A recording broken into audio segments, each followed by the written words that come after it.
Hi, this is Shannon from Vancouver, Washington. You may recognize my voice from the Game of Thrones Small Council podcasts on this very feed. But right now, you're listening to Tuning Into Sci-Fi TV, the viewer's guide to genre television. For the week of May 9th to May 15th, 2015.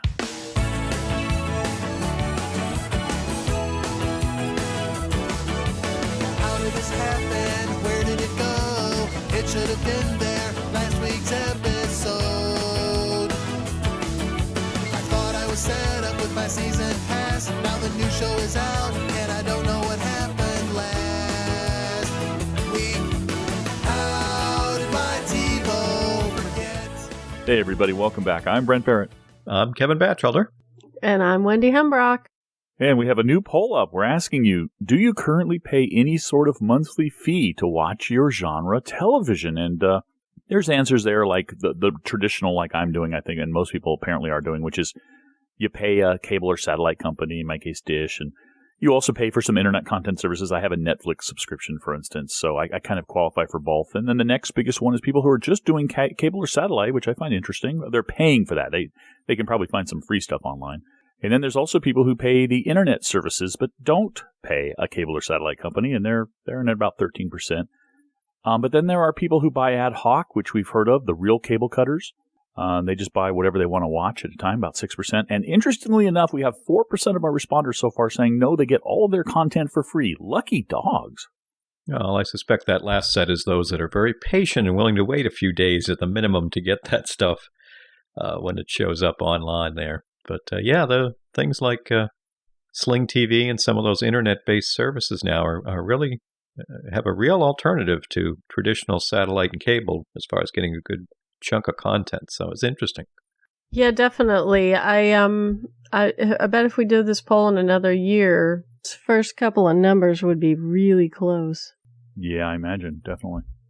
Okay, we also have a new contest. We've been teasing it for the last couple of weeks, and we want to announce it now, and that is given the recent finale of A Person of Interest, and a show that I'm loving, and hopefully these two can watch at some point, we're going to offer you your choice, winner's choice of Season 1, 2, or 3 of Person of Interest on DVD or Blu-ray. Season 4 is coming out, but it's not coming out till later in the year, so it's a little too late for this contest. But check the blog for details, and use the code phrase in the water cooler.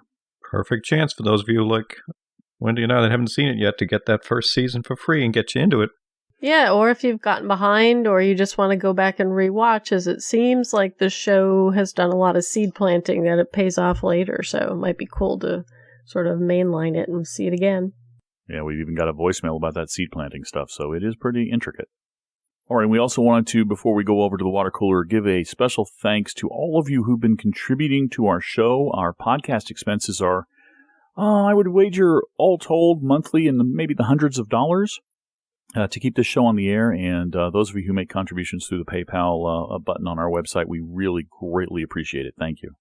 Yeah, those of you who can, send in money, it does go straight to cover those costs. And if you can't, using the Amazon link, so we get a little bit of money towards the contests, and certainly it's great stuff to have. And also a tip of the hat to listener Fred M, who along with making the PayPal donation, even set it up to be a recurring thing. So he's sending a few dollars our way every month, which another great way to help us out. We appreciate that, too. Yeah, that's awesome. And we do appreciate every little bit that helps. It helps us make the show more fun. Definitely. It's more fun when we don't have to worry about where the money's coming from out of our bank account. So just keep that in mind. My wife really appreciates that. We can certainly give away more stuff. That's true, too. And those Amazon links help quite a bit, so keep clicking that Amazon link on our website. All right, let's head on over to the spoiler-free water cooler.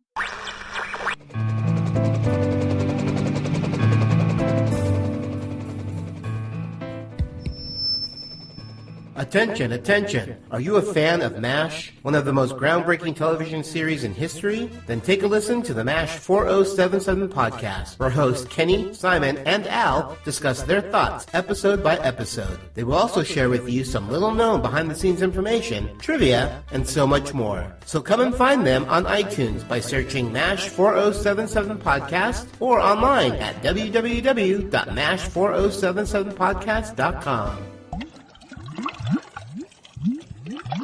First up on the water cooler, as usual, are the quick reviews. Give the shows that were on last week a rating of Watch It Now, Watch It Soon, Let It Sit on the DVR, or you can skip it.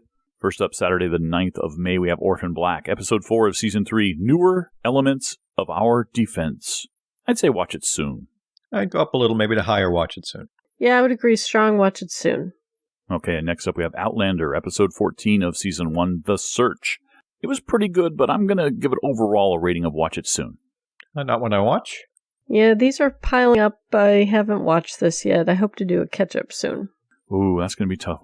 Outlander's one of those shows where, at least for me, I kind of don't really want to watch it because I don't remember being terribly excited. But then after I'm finished watching, I'm like, that was pretty fun. So that's going to be hard. There's just too many other things competing right now, so I have to find time to actually watch it. Unless you're saying watch it while not really paying attention is the best way to go. You better mainline it, I guess. Yeah, that's what I'm saying. I'm going to have to delay and mainline at some point. Contest clip time. In this clip from Person of Interest, tell us what Shaw says the other guys look like. Hey, sweetie. You busy? A little? Skip the verb before play rude. Where are you calling? Can a couple of gals take a little break from work to catch up? No, we do not have time to catch up. Oh, you guys look like crap. All right, moving to Sunday the 10th, we have Game of Thrones, Episode 5 of Season 5, Kill the Boy. I'd say low end watch it soon. Yeah, maybe my least favorite of the season so far. Same thing, low watch it soon. Wow, I really like this. I would give it a strong watch it soon. All right, moving on. We have Once Upon a Time, Episode 22 and 23 of Season 4. This is the season finale, Operation Mongoose Part 1 and Part 2. I would give the first hour a high-end watch it soon and the second hour a low-end watch it now. It's really good, guys. Awesome. Glad to hear it, but I'm not watching. I haven't seen this yet either. Uh-oh, falling behind. All right, moving on. We have Penny Dreadful, Episode 2 of Season 2, of Verbis Diablo, I guess. And I'd give it a watch it soon. I haven't got to it yet. I would give it a strong watch it soon. And also Salem, Episode 6 of Season 2, Ill Met by Moonlight. I am not watching right now. Neither am I. This was creepy. I would give it a strong watch it soon. Very cool. All right, moving to Tuesday the 12th, we have Agents of S.H.I.E.L.D., its season finale. Episode 21 and 22 of Season 2, SOS Part 1 and Part 2. I would give the first hour a low-end watch it now and the second hour a middle-of-the-road watch it now. I just see it as a single story. I'd give the whole thing a very solid watch it now. Yeah, I would give it overall low watch it now. Okay, and Community, Episode 10 of Season 6. 6 seasons in a movie, folks. Basic RV repair and palmistry. I would give this one a watch it soon. Thought it had a lot of funny lines. A high watch it soon. I haven't seen this yet. Okay, and moving on to iZombie, Episode 9 of Season 1, Patriot Brains. I'd say watch it soon.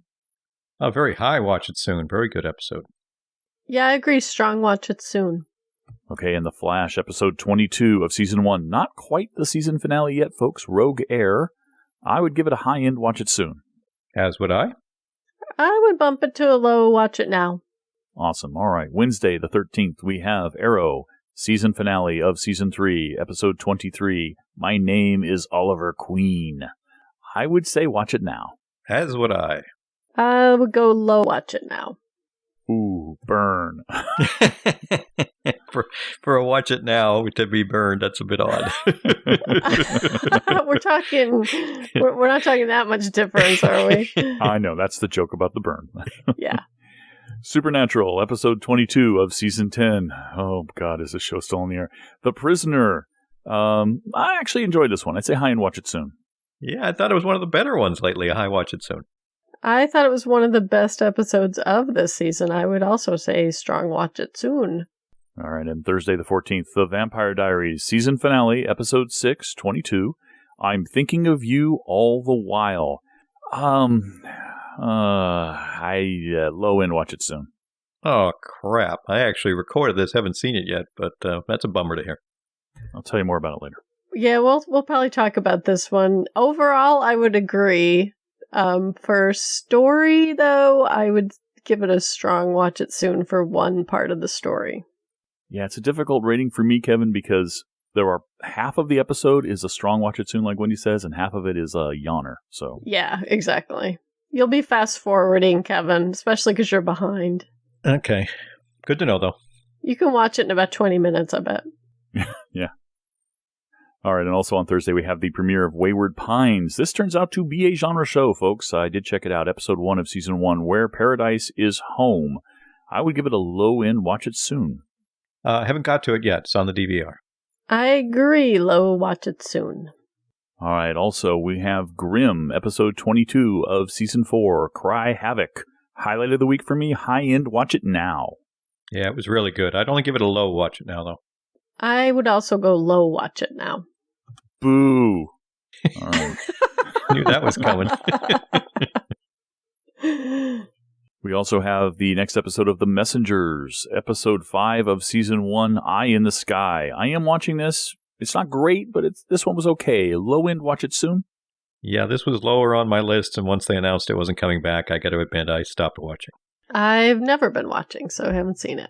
Wait a minute. They announced it's not coming back? Yes, sir. I actually think it was announced last week. Yeah, I think it was when I was away. Really? Did you guys not? I don't remember. Yeah, I don't think it was part of the upfronts, but I think it just got pulled, like sort of one of those in the got back door. Passed over, so. Not renewed? Not renewed, yes, there you go. Not canceled, but not renewed? Yeah. Mm-hmm. Well, that changes everything. I don't think I'll bother watching the rest of it. That's why I was honest. I thought it might have turned into a 100, so I was going to be the one who watched the rest of it and said, hey, Kevin, come back. Yeah, I was going to give it time. But once they said that, I'm like, okay, it's not that good. Okay. All right. Also for Friday, we have Daredevil. This is the one that Wendy and I have seen the whole thing, but Kevin's slowly watching it like some kind of old-fashioned dude like he is. Episode 6 of season 1, Condemned. I'd give it a high-end watch it soon. You make it sound a lot worse than it is. There's only so much time in the week with all the other shows I watch, so I'm taking my time to enjoy this fine show. I would give this episode a low watch it now. I would also give it a low watch it now. And finally, we have Other Space, the comedy that I'm not watching, episode 5 of season 1, Troubles Brewing. And I said I'm not watching. I am. It was decent, probably low to mid watch it soon. I'm not watching this either. Okay, moving on to some feedback. We have a voicemail from Scott in Massachusetts, and he's talking about Person of Interest and Forever, and very timely, so I'm going to play that for you now. Hey, thanks for the shout-out and the in-depth review of the Person of Interest penultimate episode, Asylum, in your last call. I enjoyed that, and by now you've seen the season finale, I'm sure. I'm not trying to spoil anything, but I just want to, again, express my love for these characters. And not only that, but the acting, the writing, and the directing of this great show. Kevin, I got a chuckle about your comment about losing geek cred by not yet watching this show. I'm glad you feel that way because it means you'll probably hop on board at some point, and I'd be shocked if you didn't love it. I love the way they fooled CBS into putting this show on as a procedural at first, and then clandestinely turning it into this great sci-fi story.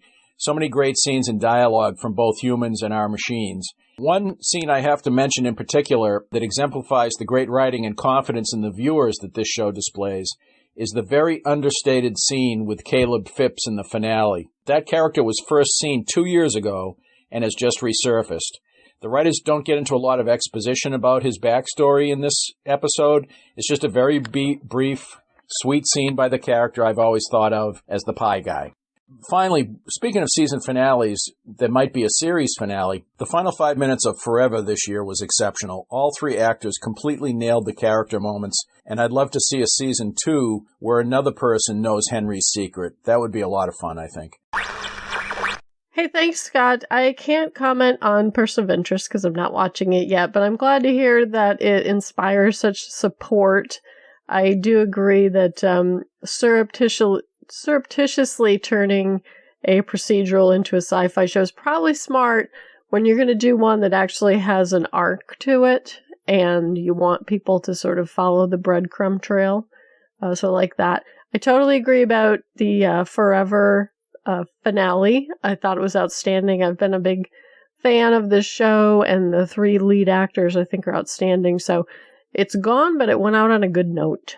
Yeah, too bad about Forever. I agree. It would have been great to see them. And it would be great, I imagine, if they have some way of continuing it in some fashion, even if it's just a an article or a post by the showrunner saying this is how it would have gone or something of that nature. That'd be pretty cool. But yeah, I totally agree with you, as you know, Scott, about Person of Interest, and it is especially now that we've had the finale air, just an awesome sci-fi show. It ended with such a great sci-fi storyline, and wow, just can't wait.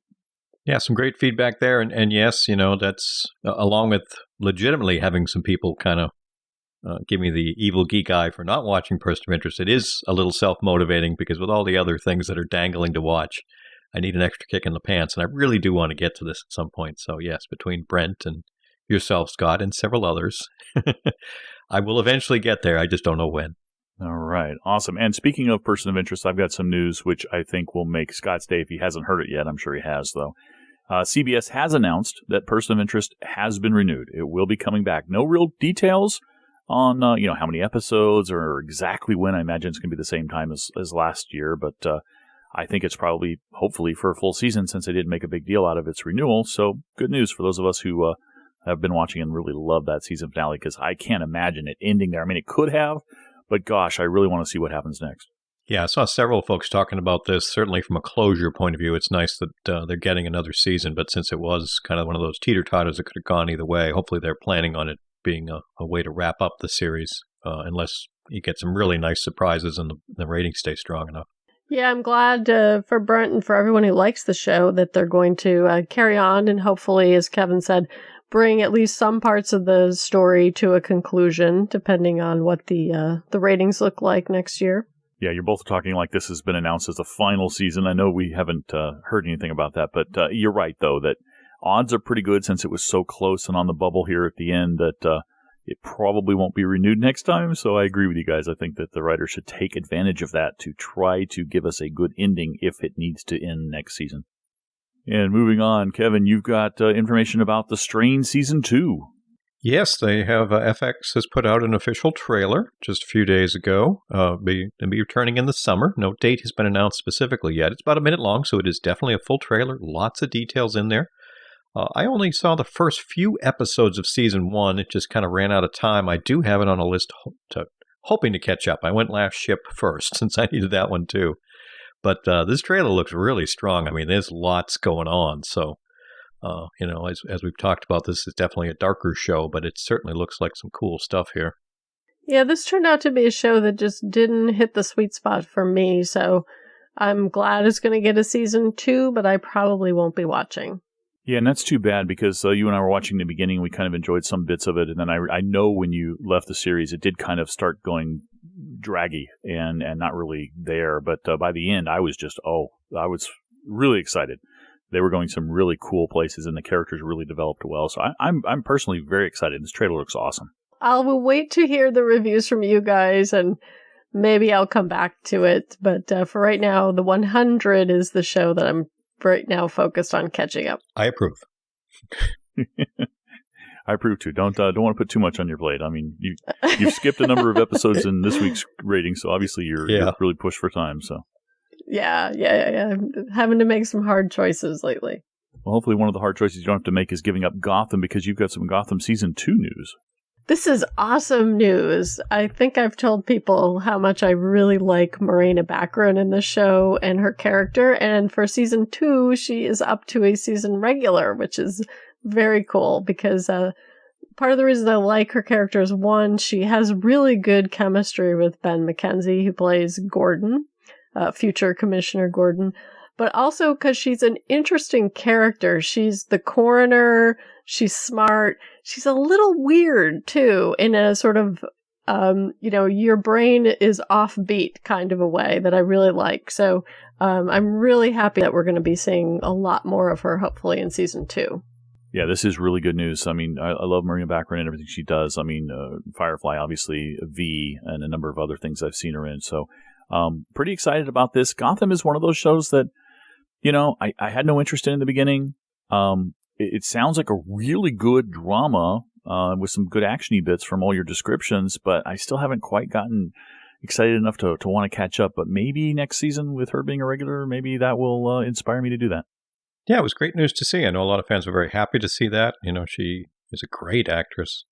So that's good to see for the show. It's still not one that's really up my alley, but nice to see her there.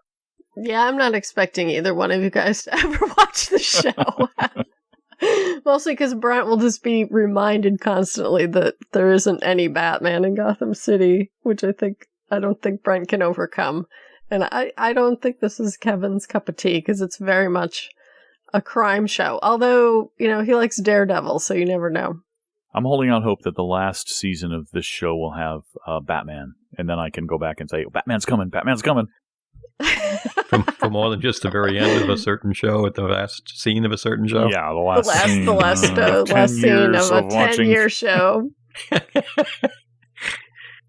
All right, well, this next piece of news is very exciting, and so exciting that I had to post it on our blog as soon as it came down the wire, and that is, there is a trailer out now, a full-length trailer for the Arrow and Flash spin-off series, Legends of Tomorrow.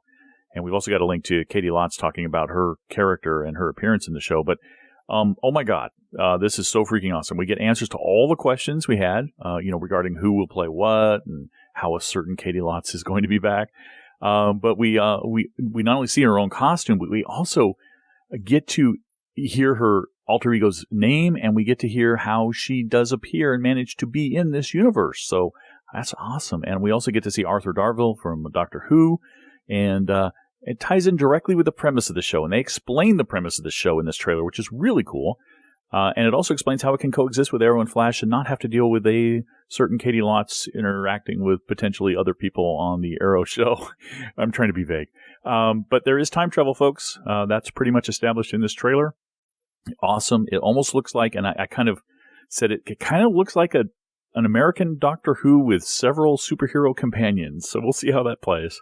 Yeah, this, talk about the excitement meter being off the chart. I mean, and calling it a trailer is not doing it justice, because it's close to 4 minutes long. So, I mean, you're getting a ton of stuff in here. I mean, the biggest disappointment, or maybe the only disappointment, is it's not coming till 2016. But that means, Flash and Arrow could probably get to tie into it and lead up to it and give us some more info. But yeah, talk about a great bunch of actors, the characters they're playing, like you said, the new character. Certainly the most exciting thing as far as new show stuff I saw. That was an outstanding trailer. My disappointment was almost that they told us too much about explaining how things could be possible, and possibly spoilers for what's coming in Flash and Arrow, but I totally agree. It's like superhero Doctor Who or something. Especially Arthur Darvill. His coat reminded me a lot of a coat that David Tennant once wore. And, his title was kind of similar, but it looks awesome. I am very excited about this. I love what they're doing with the Katie Lotz character also. So this is going to be really good. And originally, when we heard about this spinoff, I was like, come on, how many, when are we going to sort of wear out our welcome on these things? But it looks like this is going to sort of kick everything up a notch. Yeah, definitely kicking up a notch would be a way to describe this. Speaking of kicking, Kevin's got some news about Agent Carter. Yeah, well, it was great to hear the news last week that it would be coming back, and what they put out this week is a description for the next season.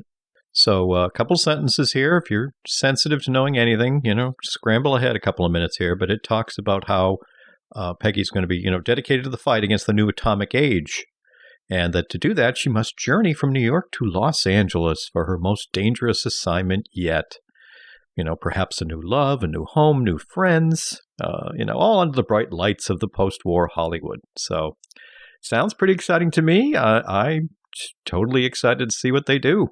When I first saw this, I was slightly disappointed about the Hollywood setting because I really loved the New York City locations, but I'm a New Yorker, so I'm biased. But the good news is I'm assuming that since they're going to Hollywood, that means her bestie Angie's character, who's an actress, is probably going to be moving out there too. So that's okay. I'm going to be really curious to see how many of the characters from season 1 are also going to land there.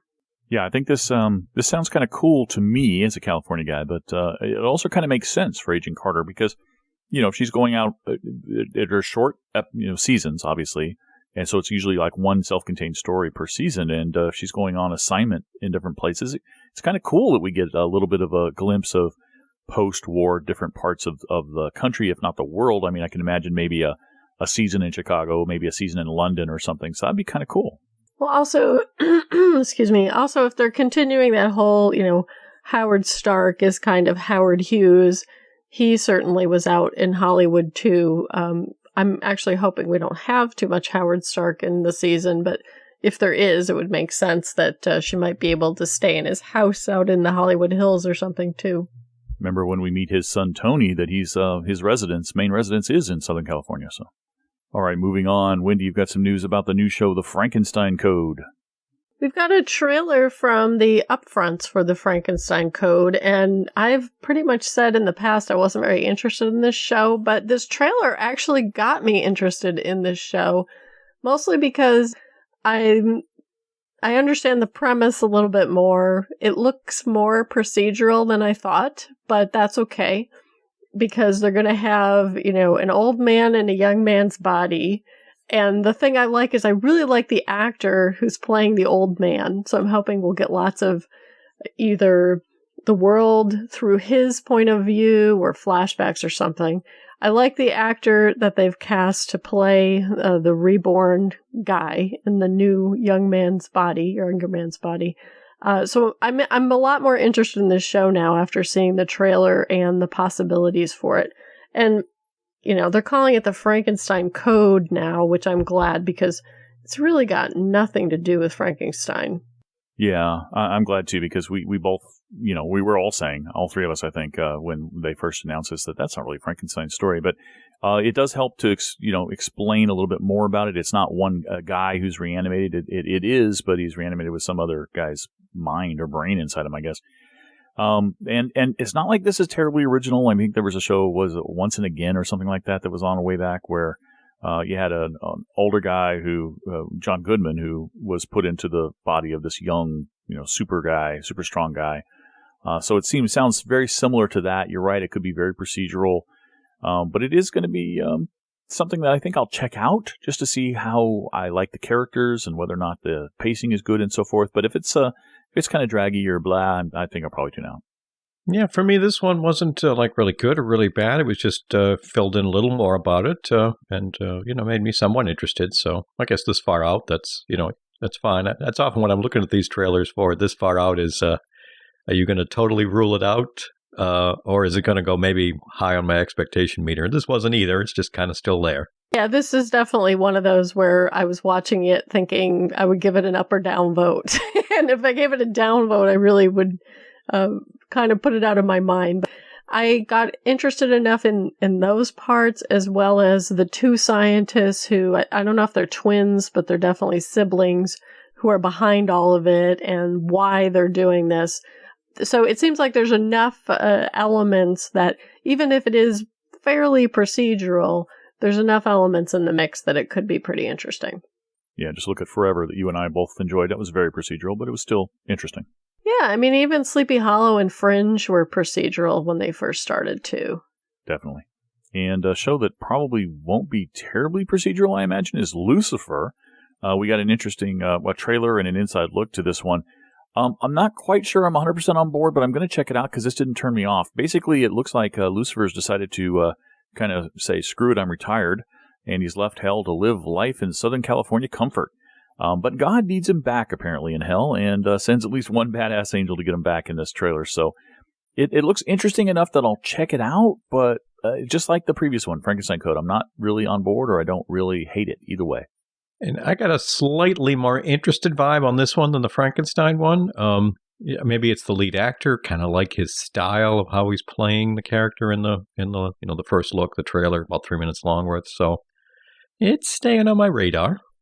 Well, I am partial to British guys, so it was slightly interesting, but I don't know, maybe a little bit less so than the Frankenstein Code, but who knows? I also like the actor, and who knows how much he's in it, but he was in the trailer, who also is in episodes on Showtime. He's very funny, so it looks like there's some good humor possibly mixed into this show. did seem to have the witty retorts in it, that's for sure. All right, Kevin's got some news about yet another show coming called Humans. Yeah, moving from fall to some summer stuff here. Humans is a show coming to AMC at the end of June. Premieres, I think it's the 28th, right around that date if I've got that wrong. You got a 30-second trailer at the link. Now, this is the show that has William Hurt. It looks like it's dealing with androids or something along those lines. The trailer is super creepy in a good way of realizing what might be going on. Some of the characters interacting with these what look like to be artificial life forms. So I'm certainly very interested.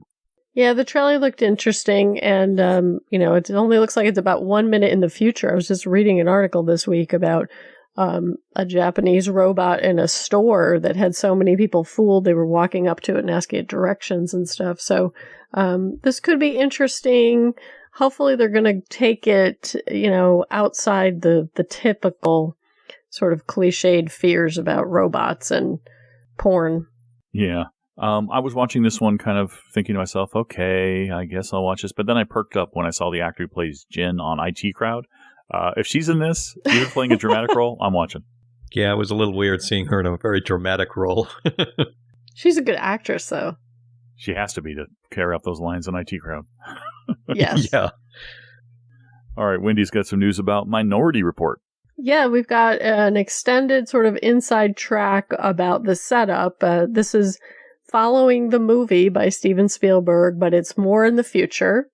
And the future isn't quite so shiny and chromy as the movie was, and sort of maybe all of the perfection and the absolute certainty that was in the movie is a little bit more mucked up. And I got to admit, this looked a lot like the show we were watching, Almost Human. I was sort of like, but who knows? Maybe this time's the charm. I also was hopeful for the two characters who are the precog and the cop that he's paired with. Hopefully those are going to be some interesting characters applied to a very familiar formula. Yeah, it does seem kind of familiar, but it feels a little bit like the future scenes in Continuum sort of atmosphere, or maybe not as dark dystopian maybe as Blade Runner, but I mean, it's that kind of futuristic feel to it. So, another one that I will check out, but I'm not, really excited about or hating at the moment. Yeah, and I had the exact same thought as Wendy. That's exactly what popped to my mind, was the Almost Human feel, but not in a bad way. I mean, there's a show I enjoyed. This looks like it could have some cool stuff. I mean, the concept of Minority Report. So, interested, definitely. I'm going to obviously have to wait to see what we get. Yeah, no, I wasn't a bad way, but I was sort of like, well, why do we think this is going to break out differently? Maybe because they're mixing up, there's a female lead in it as well as a male. Maybe it's because he's kind of really strange and quirky, which seems to be an element in a lot of shows lately, is one of the characters has to have very out there sort of personality traits or something. Look forward to checking that out. Also, we got a link to a trailer for the new show on the CW called Containment, and I had to do a double take after I watched this trailer. This can't be a CW show. This isn't about young high school kids. I don't understand it. It's got some pretty people in it, but some people who are not looking so healthy. So very strange for the CW. Although then again, the 100 kind of blurred those lines a little bit too. But this is definitely a genre show, Containment, in the apocalypse sense. A lot of people consider apocalyptic stories to be genre, so there you go. It definitely fits in that category. It has a 100% fatal and contagious virus that's spreading. And this good news about this one, the thing that's exciting us, at least around the table, is Claudia Black, of course, Aaron Sun from Farscape, is in this show. She's going with an American accent, a much better American accent than she's done in previous roles, I must say. She's improved it quite a bit. I imagine living here for a while has helped with that. She's going to be playing a government official. So this is one I'm checking out for sure. I'm not super excited about it, but I know because of Claudia Black and because I do kind of like apocalyptic shows. I mean, Last Ship and Walking Dead and all that stuff. I will be checking it out. I think, and I could be dead wrong, that this was the show that was known as, what was it, Condon for a while or something? I think Corden, thank you. By Julie Plec, okay, who did Vampire Diaries in the originals. Okay, I knew it had switched names or something. Yeah, Brent, same feel for me in the sense that, looking at it like, oh, this is interesting. And then looking that it was CW, I'm like, wow, that is, not their typical look of a show. They've obviously, their demographic has changed over the years. They've embraced genre so much, but so maybe that's part of why they're doing something a little more or less pretty, shall we say. I'm not sure. I mean, aside from Claudia, who I'd love to see again, I'm not so sure it's looking like my kind of show. Yeah, last week when we announced this show, and that's when they had given the name change, was when I first learned Claudia Black was in it, and that put it on my radar, when frankly it hadn't really been on the radar before that. After seeing this trailer, I was happy to see a lot of her in it. Very disappointed that they're making her do an American accent, because I love her normal accent. But, I'm guessing it's their answer to The Walking Dead, but no zombies needed because they've got that covered in iZombie. I'll be very curious to see when they sort of introduce the hot young children of some of the people we saw in the trailer, or if it does skew a little bit older. Yeah, I guess we'll have to find out. Good question. So, Kevin's got some information about a show that I know he's really excited about, Scream Queens. Well, yeah, we finally, after getting what I thought was badly teased with 15 seconds of nothing type promos, we finally have a true teaser at 30 seconds long for the show that has definitely got clips from the series. So it's looking like it's right along the lines we talked about. You got Jamie Lee Curtis here. You've got what looks like a bunch of girls from a sorority or something. And as the title infers, there's some type of killer or something that's going in there on it. So definitely looks like it's steering towards what I would expect. Had a couple funny bits and some scary stuff, so I'll be checking out. Yeah, this looked like I was expecting. We had seen, I think her name's Emily Roberts. I don't remember. She was in American Horror Story Coven season, and she was memorable. She looks well cast in this. Loved seeing Jamie Lee Curtis as that whole nod to the actual original Scream Queens. And it's Ryan Murphy on Fox, so I have a very high expectation that it will kind of take the best of American Horror Story and Glee and kind of put them in a blender. Yeah, it was good to see Jamie Lee Curtis, I agree. Straight up horror, unless it's zombies, straight up horror is not really a genre I'm that excited about, so I have to admit this is probably the first of the trailers that we've been seeing coming out now from the upfronts that I'm probably not going to watch. I'll probably record it and just leave it there and hear what you guys think about it. Yeah, I mean, horror is not my go-to genre, so it's going to have a little, like Wendy was saying, a little bit of Ryan Murphy's stuff or some humor to it or a bunch of faces I recognize, or something. We'll have to wait to see. Yeah, to me, it's going to have to be like Glee, where there's some bonkers, wacky characters that draw me in, because just straight-up horror isn't going to be enough for me either. All right, well, let's move on to another blast from the past, and that is Wendy with some information about, well, Wendy's not the blast of the past, but Heroes Reborn is. Yeah, we've got a couple of first look images from Heroes Reborn, and I gotta say, it actually looks pretty cool, especially the picture of Zachary Levi, as well as the father from Claire's father, whose name I forget. But the interesting thing to me was these look to be scenes from the actual show, and it looks like it's going to have a kind of a noirish look to it that I'm interested in.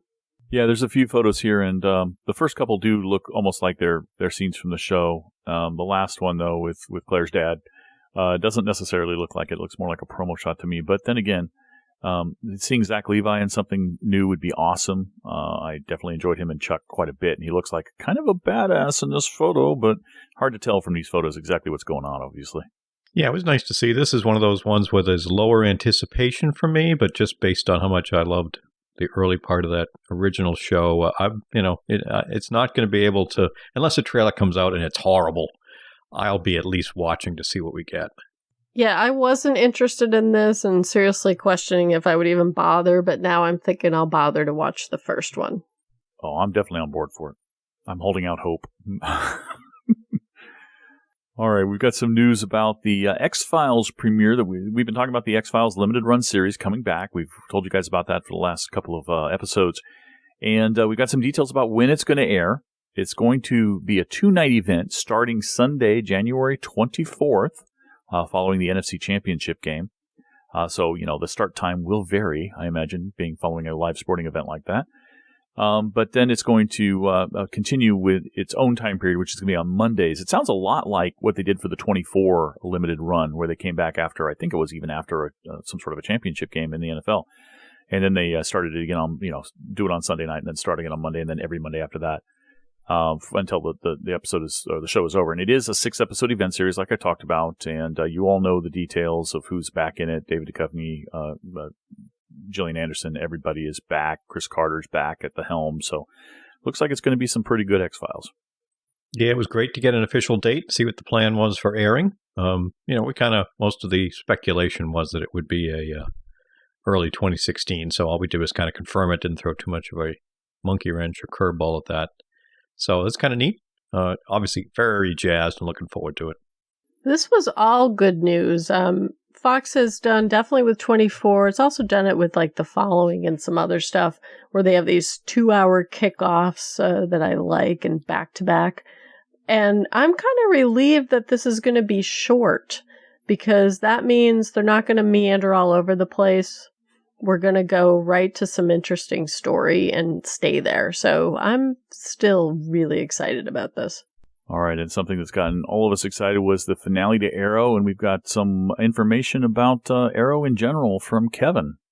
Yeah, what we have is a couple of short videos, each less than 2 minutes long, taken from the red carpet before the CW upfronts. We first have Stephen Amell and then Emily Bett Rickards talking about the show in the sense of, kind of what transpired this season, a little speculation about what might be coming next year, some fun insider info about some of the Olicity scenes and stuff. So there's no spoilers here, but you definitely don't want to be watching either of these unless you're caught up on Arrow. But if you want to kind of hear some thoughts about where things might be going, you'll get a kick out of it, and just fun to see both of them having a little fun in short snippets on the red carpet. Yeah, you definitely need to be current on Arrow. Otherwise, what they're telling you could spoil you. And if you are current on Arrow, the stuff that Stephen Amell said won't surprise you either. Yeah, I was pleased that both of them are continue to be very excited about this show and very positive, and especially about the developments for their characters. I enjoyed their enthusiasm in that regard. Let's put it that way. All right, moving on. We've got Wendy with some news about Shadowhunters. Yeah, Shadowhunters is coming from ABC Family, and I don't remember that we've ever talked about this show. But I've got some casting news about it besides the fact that the show's coming. Alan Van Sprang, who was on Reign on the CW, has been cast to play one of the key characters, one of the key villains, I should say. And the way that his character is described is he's a shadow hunter, which is a demon hunter, who is out to basically sway some of the followers in this universe. But this is a series adaptation from the Mortal Instruments books series, which is about a young woman named Clary Frey who discovers when she turns 18 that she's a shadow hunter, aka a demon hunter, but she's actually a human angel hybrid, and she's destined to hunt and kill demons. I hadn't heard of this one either, but I do recall really enjoying the first Mortal Instruments movie that came out. I haven't read the book, so I'm kind of jazzed about this one now that I've just heard about it. I will definitely be checking this one out. I have a vague memory of us touching on the fact that this was coming maybe not long ago, but very limited information at the time. I'm not even remembering the premise, even though it's based on the book. So it's going to be interesting. Certainly from description could be interesting. We've, again, a couple of times, not maybe a week or two ago at the most, talked about how this whole human angel situation, some of these ones just we love, and some of them turn into Dominion. Well, I don't know. The Messenger sounds like it crashed and burned. Dominion was a non-starter, so maybe third time's the charm coming from a solid book universe. There's also warlocks in this universe too, so it should be interesting. I'm hopeful. I love how Kevin has turned Dominion into an adjective. And for those of you who like Dominion, I'm sorry, but it so did not work for us. No, that was a fail. Yeah, but something that did not fail and did work for us is Grimm, and I gave it a high-end watch it now, my highlight of the week, and got a link here to an article from the showrunners discussing the season finale and potentially the next season. I would have to say there's no real spoilers in here other than do not even look at this link name unless you've seen the finale, because it will give you a major spoiler in the name, even though I found it funny on the article itself. They put in the headline on the page, they put the spoiler in spoiler brackets, but in the title of the webpage and in the link, it's given away. So it's kind of dumb. But anyway, I don't think there's that much real stuff in here because these two joke around a lot. You can't really trust any of the answers they give you about what's to come, for sure. They did indicate one thing that I was interested in. I think we all were, which was that the actor who plays Nick's mom, they wanted her.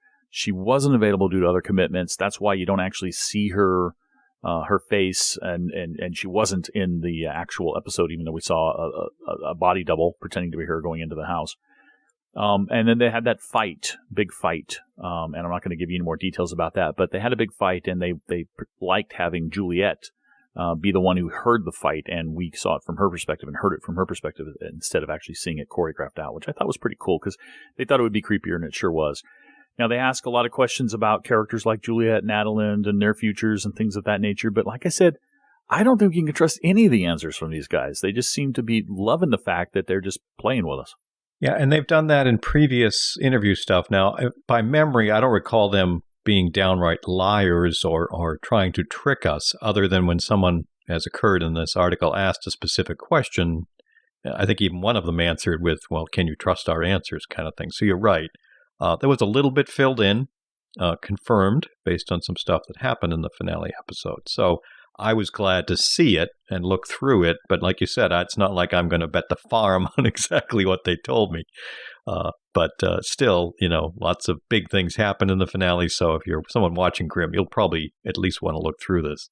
Yeah, I'm kind of hating this answer that they gave or the comments, because it was like, okay, you can hedge in ways that don't annoy your audience, but I walked away a little annoyed. Like, why are you guys being so flip about something that is, I got no hint of a wink out of them, but I'm not familiar with other interviews with them if this is their sense of humor. But this is a case where, humor is relative, and I didn't walk away feeling like I was in on the joke on this one.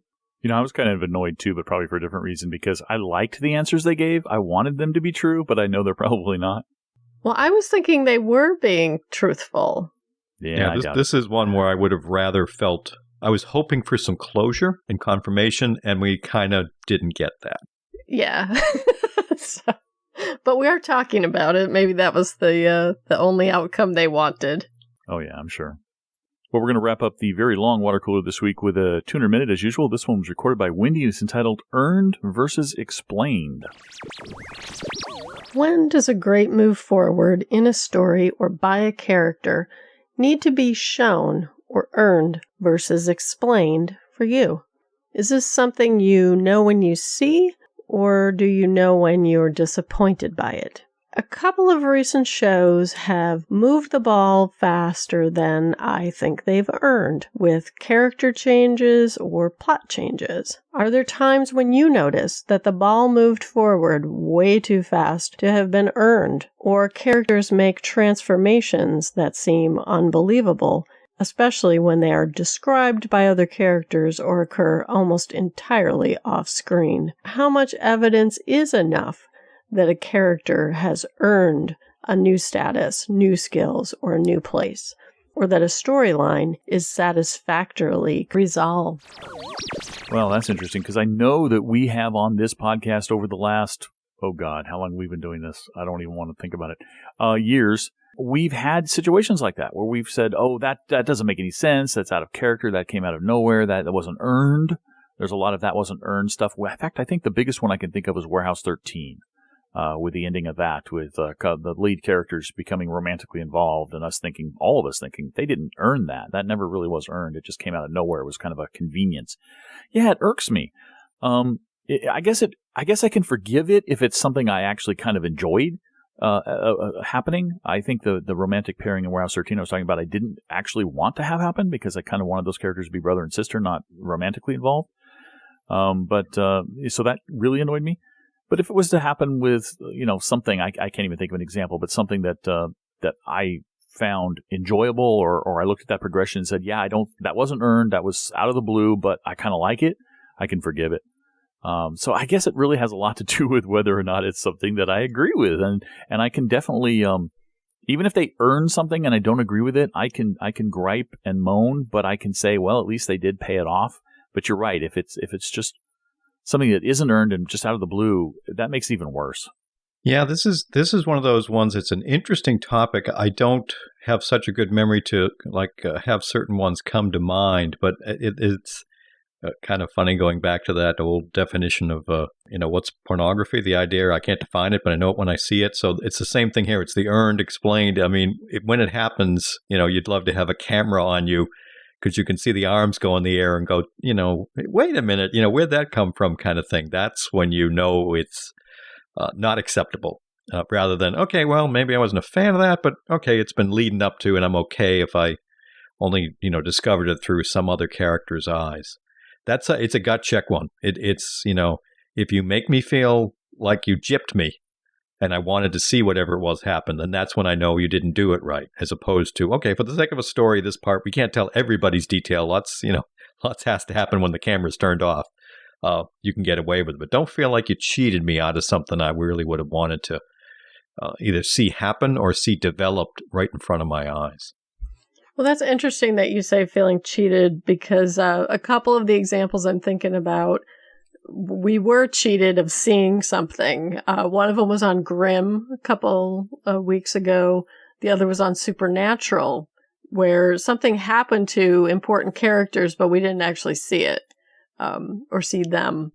We see it through other people, or we're just told about it. And I did feel like, that was important and the character deserved more than the showrunners gave it. The other thing that Brent mentioned was like Warehouse 13, where you just made a jump and it's like, oh no, that doesn't work. You didn't get there. And I agree that if I liked where they jumped to, I might be more willing to hand wave it than other times. But there's been some shows this season, and I'm sure we'll talk about this in the water cooler last call, and more specifically, or the back porch, excuse me, where the story's hurling forward so fast that I feel like they haven't necessarily earned all the beats that they've wanted to strike through. And it has affected my enjoyment because things feel disjointed. And that's why I've been noticing it. And I've been like, why does it? Because I'm like, oh, I like that this happened, but how we got here sort of doesn't make sense to me. And that's where I sort of realize it's like, yeah, they're not really earning some character moments that are happening or some divisions that might be happening between characters necessarily for me. So that's sort of what inspired this Tuner Minute. And I do agree, you don't know, you can't define it until you see it. But I've been seeing it a lot lately, which is why I did this Tuner Minute. Then if my memory is any indication, you soon forget it too, apparently. But not that Warehouse 13 one. No, that's the only one. That's an excellent example. Yeah, definitely. All right. Well, if you guys have seen any of this and you can remember them, let us know. Or if you have an opinion about this earned versus explained topic, definitely give us feedback. Let us know. We'd love to hear from you. But let's head on over to the spoiler-filled back porch. Today we talk about Agents of S.H.I.E.L.D. First up on the back porch, we're going to talk about the season finale, two-parter of Agents of S.H.I.E.L.D., and Kevin's going to kick that off. Yes. Wow, two-parter, and, one of those two-parters where there's enough info in here for 3 episodes. So where to begin? I love... And it's been happening at the end of this season. We literally are picking up moments after the end of the previous episode. The whole idea of Jiaying's plan, she's set in motion by killing Gonzalez, firing his gun into her shoulder. We pick right up there. Things have kicked off. Everybody's confused to the fact she's bleeding, compounded by the stolen jet that fires on the compound, gets everybody to think, S.H.I.E.L.D.'s gone over the edge, and what are we going to do? So I love that. It just, this was movie quality stuff to me in terms of a story of what's happening. I love the quick showdown between Skye and May shortly after. May's got the still upper hand on the hand-to-hand stuff, but when she needs it, Skye's still got her quake powers and is able to get May out of there. So the fact that we've set up our division of what's going on, lines are drawn much better here, was very interesting with poor Skye in the middle, having to decide what to do. I really enjoyed in here Raina, sometimes a character that, not always been a fave of mine, but I liked her very knowledgeable style since she's got that foresight, the way she's been interacting here. Her kind of giving Skye the riddle, or not even a riddle maybe, but just not quite the specific answer Skye was looking for, that no, you're going to be leading the Inhumans and your mom is actually deceiving them, helps to cement what's going on and create that doubt in Skye's mind. So that was very interesting, right up to the point when Jia-Ying kills Raina, and Skye actually stumbles across it, so she decides that's the line where she realizes she's not going to go with her mom and the Inhumans and instead go with S.H.I.E.L.D. So I thought the part played very well. I kind of liked where that went. I enjoyed and I'm going to bounce around here because to me that's the fun part of these episodes, I enjoyed the storyline with Bobby getting kidnapped by Ward and almost said May, faux May, I guess, Agent 33, with Ward again using his mental abilities to twist poor 33 into, the reason they're here is to apologize since her time at Hydra. And it's really still Ward, just being Ward and enjoying some of the torture side of things and twisting people to his eventual ends, I think. That was really good stuff. I loved Bobby's sacrifice at the point when they set up the trap for Hunter, whoever was coming to save her, where she literally had to move herself after being tied to the chair to literally take a bullet in the shoulder. For a few seconds there, I wasn't sure if she took it in the head and was dead. So that was very well done. Good combo stuff with Bobby Hunter there. I mean, the whole big story of what they're going to do between the battle with the Inhumans and our S.H.I.E.L.D. team worked out well. I liked that Mac came back into the fold when this all started to play out. That was nice. He played a great part. He had several great lines. Him and his axe running around doing stuff, taking things out, telling everybody, what he's going to do.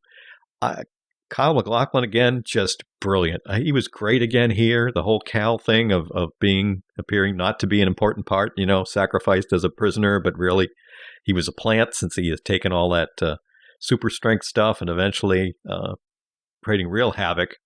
But with Coulson being able to basically, if you will, talk him down, talk him through and make him realize that Jia-Ying is really the monster and he needs to do what he can to protect Skye. Great stuff, made for some great scenes there once they eventually, come to the big showdown and everything else. And when Skye / Daisy, is to the point where she almost at the very end is going to have to be the one to take out her mother, Cal's there to say you shouldn't have to do that. And he's the one who does it. Very touching stuff, right down to the end with him taking the whole Tahiti protocol, when they wipe him basically, and he's just a nice little happy vet. That was very touching, very nicely done. Really good stuff. I mean, the Fitzsimmons stuff was nice when they appear to maybe be talking about the fact there's something between them. How was that? I like that. Fitz is the one very focused on the whole big plan of what needs to be done, and Simmons is the one who's doing the emotional side, and then they throw that total WTF moment at us at the end when the monolith thing sucks her in. We don't know what her status is going into next season. Great to see the Terrigen Crystal stuff play those couple different parts as well, with Jia-Ying seeing how ruthless she is and how bad she's become when she kills some people with them, and then eventually when they end up going into the ocean, so we know those are going to have some effects going forth the next season. And even Coulson catching that one little one that fell from Gordon. And, when he starts having its effect and Mac uses the axe to cut his arm off. I did not see that coming. So, I mean, to me, this was like a movie. This finished with a movie, Marvel or whatever. Great up and down stuff. I could talk for an hour on it. So I'll let you guys fill in some other cool stuff. Yeah, it definitely moved along like a movie. I liked how it was paced. I liked that a lot of different characters got to play a big part. Completely love Mac. He is a total badass with that axe. I love him. He better be back on the team for good. And also, Kyle MacLachlan did an outstanding job with Cal. The writers wrote him a great character journey, but he really killed it playing it. You know, when he was leaving her, and at that point it seems like he's going to get locked up in prison somewhere, I was really tearing up. It was so sweet. And then later, when she comes to visit him after his Tahiti trip, and he has this new life as this enthusiastic vet, but I was like, oh, I love that they gave that closure for the character. But he was so awesome. I'm like, God, I hope there's a reason why she needs to go back and they need to bring out the mad genius again, because he's just fantastic to watch. I totally agree about Raina. She was kind of an MVP in this episode. I am also really curious how, you know, fish oil is going to kill us all or turn us all into something. The whole crystals in the ocean fallout will be kind of cool. Whether or not they're going to give Coulson a hand or he's going to have something else. I'm assuming he's going to get some kind of a gadget. I also liked that they implied that May and her ex are going to maybe get back together, that she seems to have given up her number 33 locker and maybe moved on to another one. We'll see. And so I think this did a great job of tying up stuff and teeing up whatever's coming next for sure. The other thing, what's his name? He's the other Inhuman who's joining them. I forgot his name. The blonde guy. He was kind of Sky's coach. Lincoln, I think. Lincoln. I'm hoping he's joining the team, right? Was that your impression too? I think he could be a cool one to be working with her, yes. Yeah, that was the other thing I left with, hoping that he was going to be joining the team as well. Yeah, you guys had said it right. This is, it definitely felt kind of like a movie. It was pretty, I mean, it was intensely paced. I loved it. I loved the opening. I mean, seeing Sky, like you said, hand to hand, May was pretty clearly winning, and Sky has the unfortunate advantage in May's perspective of being superpowered and uses her superpower to thrust May away, and it is almost Iron Man-ish in a way, which was pretty cool. But I'm glad that they didn't drag that out. I'm glad that Sky realized her mother was lying pretty soon, especially, you know, realizing that she had killed Raina, and we got so many deaths. I mean, 33 died, and that was kind of, in a way, kind of sickly tragic, too, because I think there was some actual love between Ward and 33 there, so it was kind of sad that he had to be the one to kill her, thinking that she was May, because May set that up, you know, by calling out on the radio that, you know, don't trust me if it looks like me, even if it has my face. That reminded 33 of that trick, I guess, and made her take May's form. And of course, then Ward shot her, thinking she was May. Bobby almost dying were pretty intense. I agree, Kevin. That was a great scene. I kind of, as she was struggling with the chair, I was thinking to myself, can that chair move? Can she thrust herself into the gun, or at least in the path of the bullet? And sure enough, she did at the last second to save the man she loves. So that was pretty cool. Coulson, as soon as the arm started going, I'm like, oh crap. A lot of things going through my mind. They're not going to kill Coulson. Is he an Inhuman? Is he going to be going through the metamorphosis? And then before I could even finish all my thoughts, this big axe comes down and chops his hand off. And I'm like, oh, okay. We're going to get a bit of a Walking Dead sort of thing there. Or better yet, I think it was more important that there would be some distinguishing characteristic like that for Coulson. For two reasons. One, there was an interview with the showrunners who indicated that in every single season, and not only in every single season of Agents of S.H.I.E.L.D., but in every single movie now in the Marvel Cinematic Universe, there is always somebody who loses their hand. I don't have the link to this article. Maybe we've put it somewhere before, but you should check it out if you want to. Search Google or whatever. But the guy who's in charge of the Marvel Cinematic Universe points out that he's put into every single Marvel thing now somebody losing their hand. So I think that's pretty cool. But also, he's the director of S.H.I.E.L.D., and Fury lost his eye, so now Coulson's got to lose a hand. You know, you got to lose some body part if you want to be the director of S.H.I.E.L.D., I guess. But May leaving at the end to go back with her husband, go on a vacation with her husband. I love the scene where she stops and she hesitates and goes back to the locker and pulls out the gun and packs that away too, because wherever May's going to go, she can't relax. Something's going to come up. So I was really sad to see Deacon Lockman have to go, but man, her character arc, and that was a powerful ending, like you said. Sky faced with the possibility of having to kill her mother, but I loved when her father came, when Cal came and basically said, you shouldn't have to carry that pain with you, and I'll carry it for you. And he's the one who actually kills her in kind of the most compassionate way he can, I guess. Looks like he pretty much squeezes her to death. So that was pretty tragic, but the ending was just awesome. I mean, Simmons being sucked into that blob. She's going to be supercharged somehow next season. Setting up next season, is she going to be a super baddie or a super goodie? Be interesting to see what happens as a result of that, because I don't think she's dead. I don't think it's going to kill her. I think she's going to come back out. But the setup with the inhuman crystals in the ocean and going into the fish and then going into the fish hole and stuff, that's just telling us that next season is going to be all about Inhumans popping up all over the place. The one thing I am not really thrilled about is the idea that we're going to get Ward being Hydra, leading Hydra.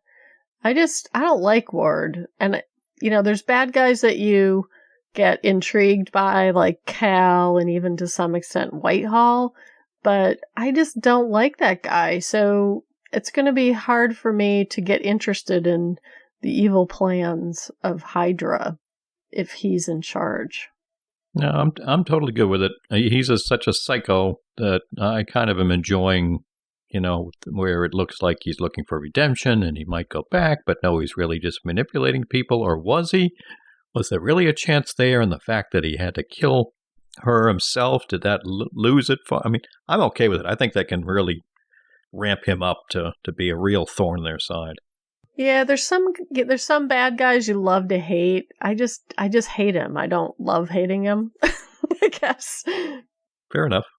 Well, folks, believe it or not, there was so much great news with the upfronts and so forth that we only have time to talk about Agents of S.H.I.E.L.D. in the back porch this week. However, we still want to talk about Arrow and Grimm and iZombie and The Flash and Vampire Diaries and all those shows in the last call, so please check that out. It'll come out 2, 3, 4 days after the main show comes out. Check out on the feed, and want to thank Kevin and Wendy for being here, all of you for listening, and I'll catch you next time. Hope everybody has a great week.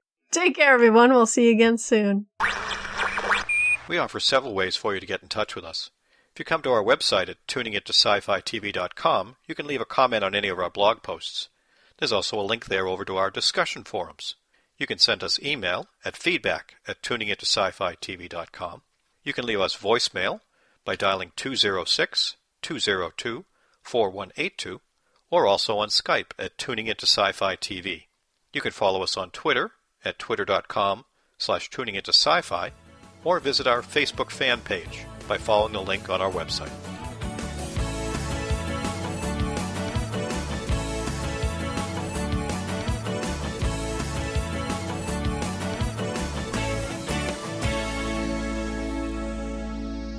Tuning Into Sci-Fi TV was hosted by Kevin Batchelder, Wendy Hembrock, and Brent Barrett. The theme music for Tuning Into Sci-Fi TV is by Beatnik Turtle. Used with permission. Listen to Tuning Into Sci-Fi TV on Stitcher Radio on Demand. Download the free app today at Stitcher.com. You've been listening to Tuning Into Sci-Fi TV, episode 337, recorded May 16th, 2015.